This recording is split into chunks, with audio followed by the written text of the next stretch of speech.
In the heart of the Amazon rainforest, where the sound of rustling leaves meets the rhythm of the world's largest river, leaders, scientists, and activists from nearly 200 nations gathered for COP30, the 30th United Nations Climate Change Conference held in Belém, Brazil. This summit was not just another round of speeches and promises. It carried the weight of a decade since the Paris Agreement. A decade filled with rising temperatures, devastating floods, and vanishing forests. The world arrived in Belém with one question echoing through every corridor. Can we still deliver on our promises? From the very start, COP30 set a different tone. The Brazilian hosts made it clear, this is the COP of implementation. Gone were the endless debates about what should be done. The focus shifted to how to actually do it.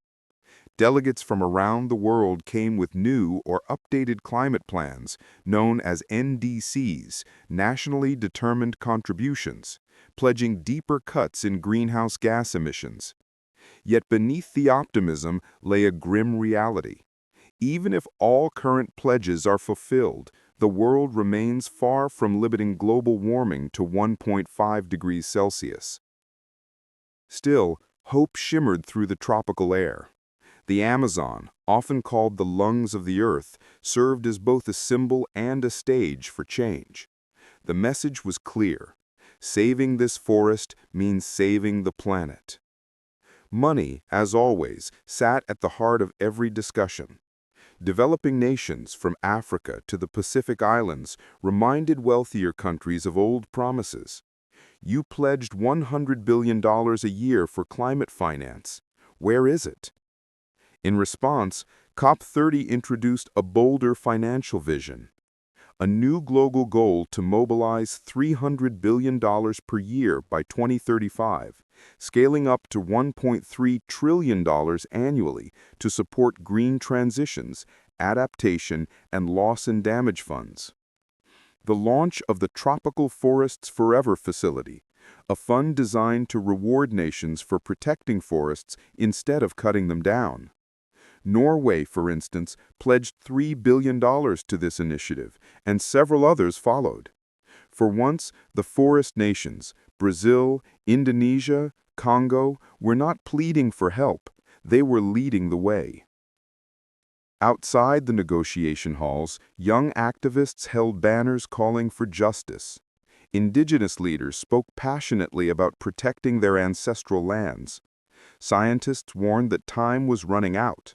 If deforestation and emissions continue at current rates, the Amazon itself could collapse into a savanna, releasing vast carbon stores and accelerating global warming.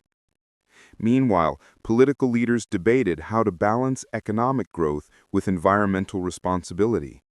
Some nations pushed for stronger carbon markets. Others demanded fairness and technology sharing. And hovering over everything was the shadow of trust. Broken promises from previous summits had made many skeptical. Would COP30 finally be the one to turn pledges into progress? As the days unfolded, a sense of unity began to root in. The summit's action agenda, built on 3 pillars, people, planet, and prosperity, brought governments, cities, and companies into shared commitments. Countries agreed to accelerate renewable energy, phase down coal, and expand reforestation. For the first time, adaptation received equal attention to mitigation.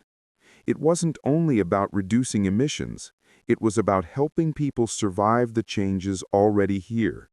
Stronger storms, longer droughts, and rising seas. The final message.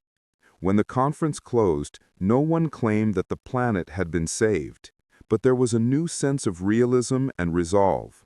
The world had moved from promises to plans, from speeches to strategies, and from words to action. As one delegate said during the closing ceremony, COP30 was not about new dreams. It was about keeping the promises we've already made and turning them into reality. And so, in the humid air of Belém, Brazil, under the canopy of the Amazon, the story of global climate action entered its next chapter, one where the world would finally have to prove that it can keep its word.